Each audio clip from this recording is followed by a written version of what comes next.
ऋषभ पंत का ही सही चल रहा है। 27 करोड़ ले लिया पहले ऑक्शन पे, उसके बाद नेशनल टीवी पे आके ओनर से तारीफ करवा लिया। अब ओनर वापस नेशनल टीवी पे आके कुछ बोल नहीं सकता, और परफॉर्मेंस भी नहीं है, बहुत ही आराम से जी रहा है। मतलब इस साल में उसका एवरेज शायद कुछ 12 है, और स्ट्राइक रेट 100 का है। 4-5 बॉल खेलता है ऑन एवरेज, फिर अच्छा चलता हूँ, दुआ में याद रखना, कुछ बदला नहीं है। एलएसजी के लिए मार्च ट्विन मैच था, लेकिन सेम कहानी है कि अगर मार्करम और पूरन अच्छा करेगा तभी ये टीम अच्छा कर सकते हैं, और तीनों ने अच्छा किया, लेकिन बाकी किसी से परफॉर्मेंस है ही नहीं ना। बैट्समैन से बाकी कोई बैट्समैन ने परफॉर्मेंस किया ही नहीं पूरे सीजन में। ऊपर से बॉलिंग में भी अगर आप दिग्विजय राठी को साइड पे छोड़ दो, किसी का परफॉर्मेंस नहीं है। रवि विष्णु का बहुत ही बिलो एवरेज सीजन जा रहा है। शार्दुल ठाकुर पहले कुछ मैचेस पे अच्छा किया था, लेकिन फिर ड्रॉप भी हुआ है। ठीक ठाक है, बैक टू ओरिजिनल फॉर्म। उसके बाद एक मयंक यादव से उम्मीद था, लेकिन मयंक यादव ने भी सोच लिया कि मैं साल में 4 से 5 मैच मैक्स टू मैक्स खेलूंगा, बाकी टाइम में एनसी में बिताऊंगा। 4-5 मैच आईपीएल और इंडिया के लिए मिला के। और ये अभी का मतलब इस साल का बात नहीं है, अगर आप मैं गलत नहीं हूं तो 2021 रणजी में स्टार्ट हुआ था उसके इंजरी का ये सिलसिला। 2021 रणजी या 2022 रणजी में स्टार्ट हुआ, 2021 रणजी में शायद स्टार्ट हुआ था। उसके बाद हर एक साल लगातार वो बहुत लंबे टाइम तक एनसीए में बिताए, बहुत लंबे टाइम तक हर एक साल बिताए। ऐसा एक सीजन डोमेस्टिक का नहीं था जहां पे उसने पूरा खेला है। ऐसा एक सीजन इंडिया के लिए नहीं खेला है पूरा, ना ऐसा एक सीजन आईपीएल में अभी तक पूरा खेला है। फ्रस्ट्रेटिंग तो है मेरे हिसाब से। फिर करियर मुझे नहीं लगता कहीं पे भी लंबा जाने वाला है, ठीक है। फिर आपका फॉर्म भी नहीं रहेगा ना, अगर आप 6-6 महीने एनसी में रहोगे फिर 2 मैच के लिए आओगे, आप कहाँ से आपके रिदम पे वापस आओगे। तो बहुत ही खराब वाले, बैटिंग हो नहीं रहा है किसी से, बॉलिंग हो नहीं रहा है किसी से, आप कहाँ से जीतोगे। मैं चाहता था कि एलएसजी जीते, एटलीस्ट इस टूर्नामेंट में मजा आता, कुछ तो फाइट मिलता मुंबई और दिल्ली को, कि नहीं 3 टीम है जो क्वालिफाई कर सकते हैं, आप 2 टीम में लिमिटेड है चीज। और जो दिल्ली भी कर रहा है, मुझे लगता है कि मुंबई ही जाएगा, है ना। खैर थोड़ा बहुत दिग्विजय राठी के बिहेवियर के बारे में बात करते हैं। मेरे हिसाब से जिस तरीके से वो सेलिब्रेट करते हैं, कोई जरूरत नहीं इतना एग्रेसिव सेलिब्रेशन करना ओवर द बोर्ड जाके, नॉट नेसेसरी, है ना। क्या ही मिलता है उससे, थोड़ा बहुत एड्रेनलिन रश मिलता होगा 2-3 सेकंड के लिए, वरना मैं नहीं चाहता हूँ, क्योंकि वो इतना टैलेंटेड है, मैं नहीं चाहता हूँ कोई उसको मिसबिहेव्ड बोले। जो आज उसका जेस्चर था वो सही नहीं था, ठीक है, सेलिब्रेशन अलग है, लेकिन जिस तरह से वो करता है जरूरी नहीं है ना, बिल्कुल भी इतना फाइन भी खा लिया तो थोड़ा बहुत संभल जाना चाहिए, मुझे ऐसा लगता है। खैर थोड़ा मैच पे आते हैं। एसआरएच के लिए हर्ष दुबे का डेब्यू हुआ है, बहुत अच्छा टाइम उसका चल रहा है। 3-4 दिन पहले जब इंडिया ए का लिस्ट आया था जो इंग्लैंड जा रहा है अभी टेस्ट सीरीज खेलने, उस पर भी उसका नाम था। विदर्भा के लिए रणजी में इस सीजन बहुत अच्छा किया था, शायद कुछ 69 विकेट्स लिया था। और पैट कमिंस शुरू में नए बॉल उसके हाथ में दे दिया था, और अच्छा ओवर था कि पहला ओवर बहुत अच्छा था जहां पे अ, मार्च का कैच छोड़ दिया था ईशान किशन ने पहले ओवर पे। हर्ष दुबे का दूसरा ओवर आया तो मार्करम का एक इजी स्टंपिंग ईशान किशन ने फिर से छोड़ दिया है, ठीक है। तो बैक टू बैक 2 ओवर में हर्ष दुबे ने अपना काम कर दिया था, उसने मार्च को भी आउट कर दिया था और मार्करम को भी आउट कर दिया था, लेकिन मौका गवाया। और अगर आप मौका गवाओगे तो मार्च तो वो बैट्समैन है जो मारेगा, तो पहले शुरू में हर्ष दुबे को थोड़ा मार पड़ गया, लेकिन उसने चांसेस क्रिएट किए थे। पावर प्ले में 69, ठीक है, तो मुझे लगा बहुत अच्छा बैटिंग किया है। 9th ओवर जिशान आंसर के था जहां पे मार्करम का एक इजी कैच अनिकेत वर्मा छोड़ देता है, शायद बैकवर्ड पॉइंट स्वीपर कवर से वो भाग रहा था उधर, वो एक कैच छोड़ देता है। 10th ओवर शायद हर्षल पटेल का था जहां पे मार्च का कैच ईशान किशन छोड़ देता है। बहुत सारे कैचेस छोड़े, और भी कुछ डिफिकल्ट चांसेस था। एक नीतीश रेड्डी के पास डिफिकल्ट चांसेस था, मतलब 6-7 चांसेस छोड़ा पहले 10 ओवर में एसआरएच ने, तब जाके 10 ओवर के बाद 108 रन बनाए। हालांकि ऐसा नहीं है कि खराब बैटिंग किया मार्श और मार्करम ने, दोनों ने बहुत अच्छा बैटिंग किया तभी जाके इतना रन बनाए, लेकिन चांसेस था बहुत सारे कि आप दोनों को आउट कर सकते थे, ठीक है। फाइनली 11th ओवर में हर्ष दुबे के एक ऑफ स्पिन जो गिर के थोड़ा सा ग्रीप होकर टर्न हुआ है, इनसाइड आउट खेलने गया था मार्श, थोड़ा पैर ओपन करके, उसमें बॉल टर्न हुआ है तो आउटसाइड एज लग के थर्ड मैन पे, शॉर्ट थर्ड मैन पे ईशान मलिंगा का एक बेहतरीन कैच था। हालांकि मार्च ने बहुत अच्छा बैटिंग किया, 30 बॉल पे 65। शायद अभी तक मार्च के करियर के बेस्ट आईपीएल सीजन गया है मेरे हिसाब से, बहुत ही कंसिस्टेंट रहा है, जो मार्च रहता नहीं है। और ना टेस्ट मैच पे रहता है, ना ओडीआई में रहता है, ना टी20 में रहता है, इंटरनेशनल क्रिकेट में, लेकिन बहुत शायद 5th हाफ सेंचुरी था इस सीजन का, जो बहुत अच्छा है मेरे हिसाब से मार्च के हिसाब से। उसके बाद ऋषभ पंत आता है, और ऋषभ पंत क्या करता है मेरे समझ से बाहर है। एक स्लोअर वन डिलीवरी था जो थोड़ा सा एंगल करके आया था। ऋषभ पंत कोशिश कर रहा था कि चिप करके सिंगल ले ले, टाइमिंग बिल्कुल नहीं था, शायद पेस से बिट हो गया था, और फॉलो ऑन पे Ishan Malinga 1 second brilliant brilliant catch था, और उधर से एलएसजी का रन रेट नीचे आने लग गया था, ठीक है। 12th ओवर में 6 रन आया था, 13th ओवर में 8 रन, 14th ओवर पे 6 रन, 15th ओवर पे 8 रन, मतलब ये जो 4 ओवर है उसमें सिर्फ 28 रन बना था, जो मैच पे एक बहुत बड़ा इंपैक्ट था। 16th ओवर पे हर्षल के स्लो रन पे मार्करम भी आउट हो गया था, उसने हालांकि बहुत अच्छा बैटिंग किया, 38 बॉल पे 61।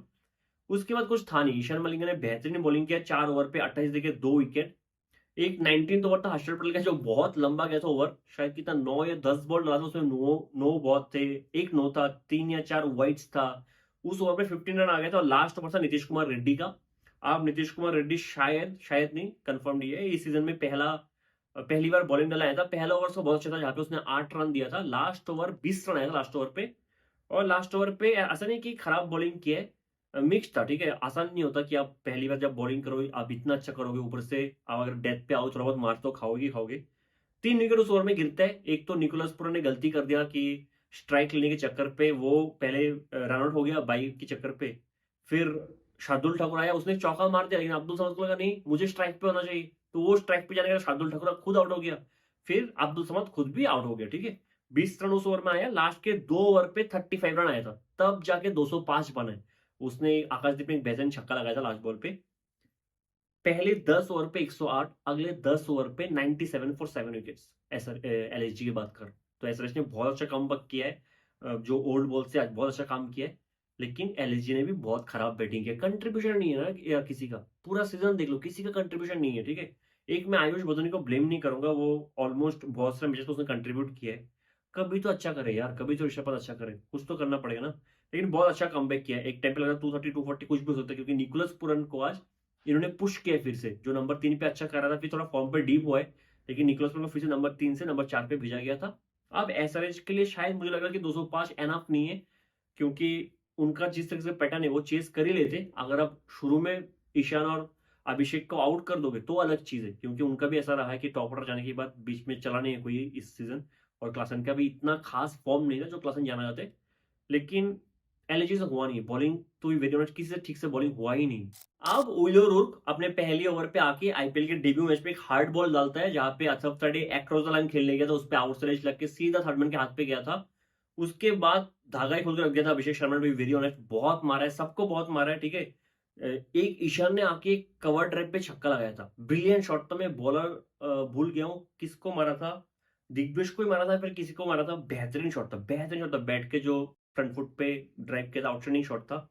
बिश्नोई जब पहला ओवर लेके आया था, उसका 7th ओवर था, उसका पहला ओवर था, उसमें अभिषेक का बैट फ्लो आउटस्टैंडिंग था, उसमें 4 छक्का आया था, मजा आ जाता है। मैं अभिषेक के लिए हमेशा कहता हूँ, मतलब बैट फ्लो तो आउटस्टैंडिंग है ना, माइंडसेट भी बेहतरीन, थोड़ा सा कंसिस्टेंसी मैं प्रे करता हूँ तो बेहतरीन है ना। जो थोड़ा बहुत सवाल उठता है उस पर वो भी नहीं उठेगा। बहुत अच्छा बैटिंग किया है। फाइनली दिग्विजय अपने सेकंड ओवर पे आके गूगली डालते हैं, जहां पे शायद एक्स्ट्रा कवर के ऊपर से छक्का मारने गया था, लेकिन बैट हाथ पे घूम गया था, टाइम नहीं कर पाया उधर, वो आउट करता है अभिषेक शर्मा। 20 बॉल पे 59 रन, आउटस्टैंडिंग इनिंग्स था, और इसलिए क्योंकि रिक्वायर्ड रन रेट का कभी प्रेशर आया ही नहीं। एसआरएच पे अगर आप देखोगे पूरे इनिंग्स पे कभी भी रिक्वायर्ड रन रेट का प्रेशर आया ही नहीं। उसके बाद ईशान किशन और क्लासन के बीच एक 40 रन का पार्टनरशिप हुआ, और मुझे समझ में आया जैसे दिग्विजय ने अभिषेक को आउट किया, उसके बाद दिग्विजय को बिठा दिया है ऋषभ पंत ने, ठीक है। मेरे हिसाब से मैं कंटिन्यू कर लेता, क्योंकि बाकी कोई बॉलर अच्छा बॉल कर तो नहीं रहा, एक ही तरीके से आप मैच जीत सकते थे कि फिर बैक टू बैक विकेट्स लेके एसआरएच पे प्रेशर डालो, लेकिन वो हुआ नहीं है। दिग्विजय को फाइनली बुलाता है 12th ओवर में, उधर आके उसने ईशान किशन को और एक गुल के आउट किया, रिवर्स स्वीप करने गया था, उसमें वो बोल्ड हो गया ईशान किशन। दिग्विजय के एक स्टेट्स बहुत ही इंटरेस्टिंग है, वो लेफ्टी बैट्समैन के लिए इस साल आईपीएल में अभी तक 94% डिलीवरीज गूगली ही डला है। तो आपको ऑलमोस्ट प्रिपेयर रहना चाहिए कि अगर आप लेफ्टी बैट्समैन हो, अगर दिग्विजय बॉलिंग डाल रहे हैं, आपके लिए बॉल बाहर ही जाएगा। अगर अंदर वाला आता है तो फिर आपको सरप्राइज होना चाहिए, लेकिन फिर भी बाहर वाले बॉल पे सब आउट हो रहे हैं, थोड़ा सरप्राइजिंग है। मतलब उसको आप एज ए ऑफ स्पिनर ही डील कर सकते हो अगर वो लेफ्टी को डाल रहे हैं। खैर उसके बाद काविंदो मेंडिस और क्लासन के बीच एक बेहतरीन पार्टनरशिप हुआ, कुछ 55 रन का, और मैच उधर ही खत्म। तो उसके बाद कुछ था नहीं, एलएसजी हो गया बाहर। क्या एलएसजी अलग कर सकता है अगले साल में, मुझे नहीं पता, ठीक है, टू वेरी नहीं पता। 3 बैट्समैन तो सॉर्टेड है, ठीक है, मार्श, मार्करम, पुरन, इन पे आप सवाल नहीं कर सकते। मेरे हिसाब से आयुष बदल ने भी ठीक ठाक काम किया, जो उसको आता है उसने वो बहुत अच्छे से निभाया, ठीक है। ऋषभ पंत को अब तो बाहर तो नहीं करोगे, है ना, कि कैप्टन बनाया, आपने 27 करोड़ पे किया, और मैं मानता भी हूँ कि एक सीजन देख के आप जज नहीं कर सकते इतना ज्यादा। खराब सीजन गया, बहुत ही खराब किया, इससे घटिया हो नहीं सकता, लेकिन अब एक सीजन के बेसिस पे शायद उसको बाहर नहीं करोगे बिल्कुल भी। लेकिन और एक पावर हिटर चाहिए और एक फिनिशर चाहिए। अगर दो दो तीन तीन जगह पे प्रॉब्लम है तो फिर ये सही नहीं है। ऋषभ पंत, अब्दुल समद, चलो अब्दुल समद ने कुछ केमियो अच्छा खेला है, और मुझे अभी भी लगता है कि उसको जिस तरह से यूज करना चाहिए कोई भी टीम उसको उस तरह से यूज नहीं कर रही, ठीक है। और डेविड मिलर, ये तीनों पोजीशन में प्रॉब्लम है, डेविड मिलर, अब्दुल समद, ऋषभ पंत। तो तीनों में से कम दो तो फिक्स करना ही पड़ेगा आपको। तो आपको एक पावर हिटर, एक अच्छा बैट्समैन, रिलायबल बैट्समैन खरीदना पड़ेगा, जो लोअर ऑर्डर पे आके अच्छा करके दे, ठीक है। और बॉलिंग यूनिट पूरा ही चेंज करना पड़ेगा स्पिनर को छोड़ के। चलो मैं बिश्नोई को डाउट का देता हूँ कि मैं बेनिफिट देता हूँ कि वो अच्छा करेगा, वो अच्छा स्पिनर है, ये साल अच्छा खराब गया है, पिछले साल भी थोड़ा बहुत खराब गया था, लेकिन वो अच्छा कर सकता है, उसको रिटर्न करोगे। दिग्विजय बेहतरीन गया है उसका सीजन, लेकिन पेसर आपके पास है कौन? आकाशदीप T20 का 2 विराट बहुत अच्छा टेस्ट का बॉलर है न्यू बॉल से, लेकिन T20 में उतना अच्छा नहीं है। शार्दुल ठाकुर कब अच्छा करेगा कब खराब करेगा वो हमें पता ही नहीं है, ठीक है। चलो आवेशकन एक अच्छा है, वो अच्छा कर सकता है, ठीक है, जितना भी मजाक उड़ा ले आवेशकन कभी कभी अच्छा करता है। मयंक यादव इस फिटनेस के साथ आप रिलाई तो नहीं कर सकते मेरे भाई, है ना। और मोहसिन खान का भी सेम फिटनेस है, पूरा सीजन चला गया उसका, उसका भी आईपीएल में 3-4 साल में तो 2 सीजन वो बाहर ही बैठता है। तो आपको पूरा का पूरा पेस बॉलिंग यूनिट आपको फिक्स करना पड़ेगा, तब जाके टीम नेक्स्ट अच्छा कर सकता है। और बैटिंग में भी आपको एक बैट्समैन देखना पड़ेगा। एसआरएच तो पहले ही बाहर हो चुका है। एसआरएच के टीम मतलब मुझे बहुत शॉक किया, टू बी वेरी ऑनेस्ट, जिस तरह से बैटिंग किया उन्होंने। बॉलिंग तो फिर भी मुझे मान नहीं लेता था कि खराब है, बैटिंग जिस तरह से किया वो बहुत ही खराब किया इस साल। फिर भी बैटिंग में कुछ ज्यादा फिक्स करने के लिए उनके पास है नहीं, शायद एक पोजीशन और एक अच्छा कर सकता है कि जो पोजीशन में कामिंदो मेंडिस आ रहे हैं वो अच्छा करे। प्रॉब्लम है ना कि नीतीश रेड्डी बैट से परफॉर्म किया ही नहीं इस सीजन, है ना क्लासन उसके लेवल का परफॉर्मेंस दिया है। ईशान किशन फ्लॉप रहा है, ठीक है। ट्रेविजर और अभिषेक शर्मा कभी चला है कभी नहीं चला है, ठीक है। तो ये पूरा का पूरा जो बैटिंग ऑर्डर अच्छा था, उनका फॉर्म था ही नहीं इस सीजन, तो ये प्रॉब्लम है, वरना उनका बैटिंग ऑर्डर सही है। बॉलिंग पे ऑब्वियसली है कि इनको भी पेस यूनिट स्ट्रॉन्ग करना पड़ेगा। पैट कमिंस का मेरे हिसाब से एवरेज बिलो एवरेज सीजन गया है। Mohammed Shami below average season गया है, शायद आप मोहम्मद शमी को छोड़ भी दोगे, ऐसा भी हो सकता है। और स्पिनर भी ज्यादा खास किया नहीं है, जैम्पल तो चलो शुरू में उनको बाहर कर दिया, ठीक है। जिशान अंसारी लेवल लगता है, थोड़ा बहुत और इंप्रूवमेंट करेगा, अच्छा करेगा, ठीक है। लेकिन बाकी जो बॉलर्स थे उन्होंने, हर्षल पटेल चलो ठीक ठीक है, उस पर आप रिलाई कर सकते हो, लेकिन फिर भी एक दो तगड़ा बॉलर चाहिए कि आपको जब चाहिए तब आके यॉर्कर डाल के अच्छा बॉल डाल के विकेट लेके दे सकते हैं। लेकिन प्रॉब्लम इस समय जो था एसआरएच में नीतीश कुमार रेड्डी एक ह्यूज प्रॉब्लम था, क्योंकि इंजरी की वजह से बॉलिंग नहीं डाल पाया, तो वो ऑलराउंड परफॉर्मेंस कभी था ही नहीं। जब आप नीतीश कुमार रेड्डी को रिटर्न किया ऑप्शन से पहले, तो हमें हमारे दिमाग सबके दिमाग में था कि नीतीश कुमार रेड्डी के शायद ये बहुत बढ़िया सीजन जाने वाला है, क्योंकि उसका ब्रेक थ्रू सीजन पिछले सीजन था। उसके बाद जो इंडिया के लिए परफॉर्मेंस था दोनों फॉर्मेट में, T20 में ओडीआई में, अरे सॉरी ओडीआई कह रहा हूँ, टेस्ट में, तो हमारा तो मतलब एक्सपेक्टेशन बहुत ऊपर चला गया था। तो उस लेवल का परफॉर्मेंस नीतीश कुमार रेड्डी से आया नहीं, तो उधर ऐसा थोड़ा फंस गए सर। तो थोड़ा बहुत फिक्स कर सकते हैं इधर उधर, लेकिन बॉलिंग यूनिटी सबसे पहले फिक्स करना पड़ेगा, तो अच्छा कर सकते हैं। बाकी तो सब बढ़िया, ठीक है। मिलते हैं अगली वीडियो में, अब तक के लिए जय हिंद।